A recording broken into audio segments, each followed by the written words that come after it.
Viidiyoo kana irratti ammoo Google Drive fayyadamuudhaan akkamittiin faayilota bilbila keenya irraa qabnu kanneen akka suuraa, viidiyoo, dokumentii garaagaraa akkaataa itti baakaap godhachuudhaan online ol kaayachuu dandeenyu waliin ilaalla. Haga xumura sagantaa keenyaatti nu waliin tura.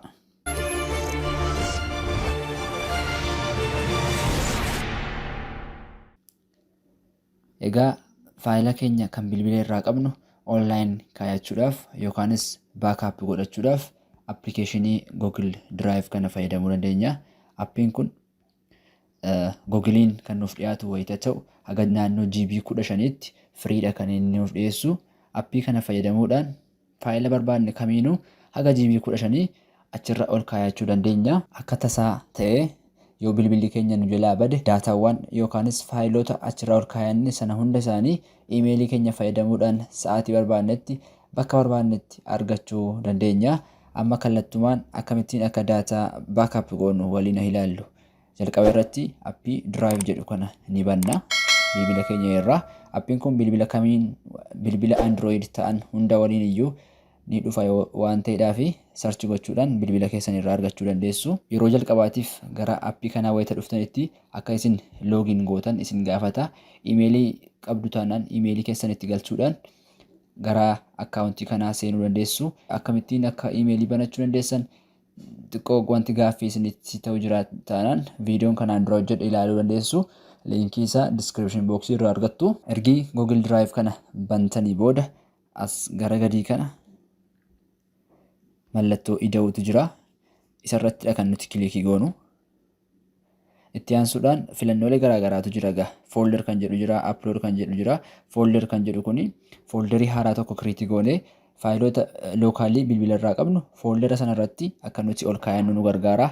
Upload kan jedhu kun immoo kallattumaan bilbila irraa waan qabnu hunda fidnee asirra akka keenyuuf nu gargaara. Mee amma isa haa ilaallu. Upload kan jedhu kanarratti kilikii gootu. Kallattumaan gara faayilota nuti bilbila keenya irraa qabnutti nu geessa. So as keessaa faayila barbaanne kamiinuu viidiyoo ta'uu danda'a, muuziqii ta'uu danda'a, suuraawwan garaagaraa ta'uu danda'a, dookumentiilee adda addaas ta'uu danda'a. Faayila feene kamiin iyyuu filachuudhaan asirra ol upload goonee ol kaayachuu dandeenya. Ani amma fakkeenyaaf saampiliidhumaaf daataawwan muraasa select godheen isin agarsiisa.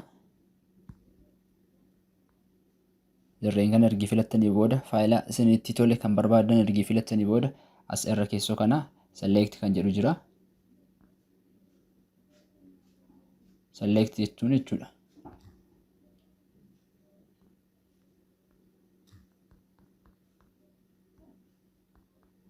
Select.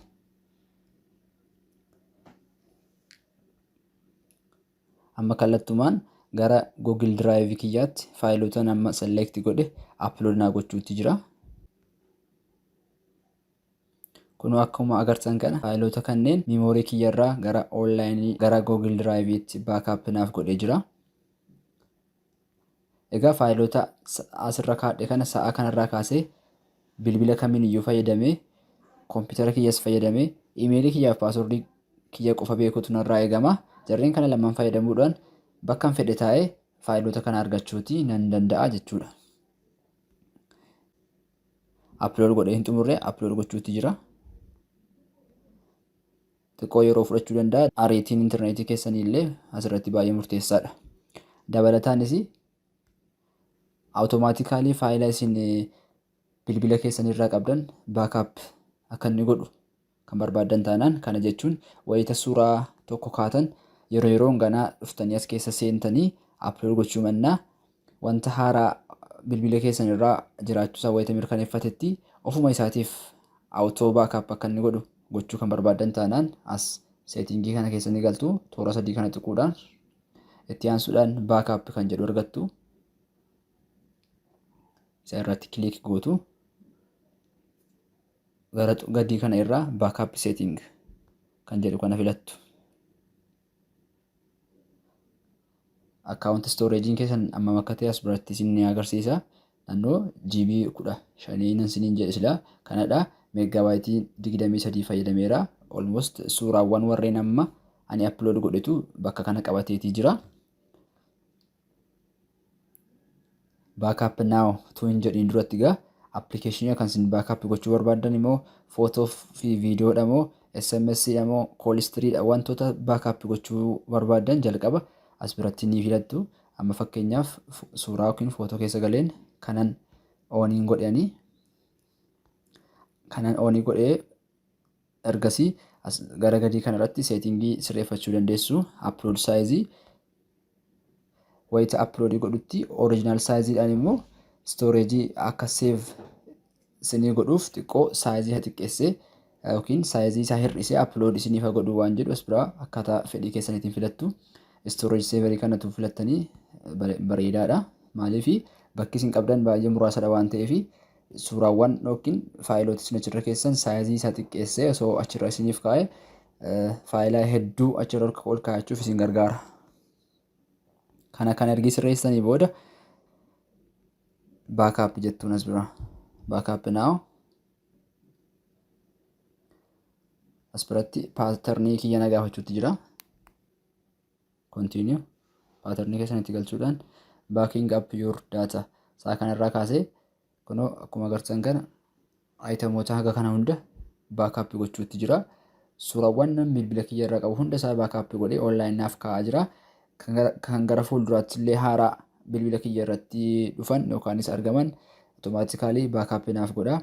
Egaa mala kana fayyadamuudhaan faayiloota bilbila irraa qabdan bilbila irratti tursiisuun baay'ee amansiisaa miti. Maaliif bilbilli keenya nu jalaa hatamuu danda'a, nu jalaa miidhamuu danda'a. Kana jechuun immoo daataawwan yookaan faayiloota garaa garaa nuti barbaadnu dhabuu dandeenya. Kanaaf of eeggannoon jalqabaa nuti gochuu qabnu baakaap goonee daataawwan bilbila irraa qabnu hunda isaanii onlaayinii kaayachuudha. Sagantaan keenya guyyaa har'aa gabaabaadhumatti kana fakkaata. Haga sagantaa itti aanu wal agarruutti turtii gaarii isiniif hawwa.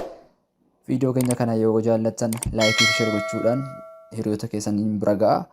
Sabiskiraayib hin goone taanaan immoo sabiskiraayib gochuudhaan maatii nuuf ta'a isiniin jenna. Galatooma.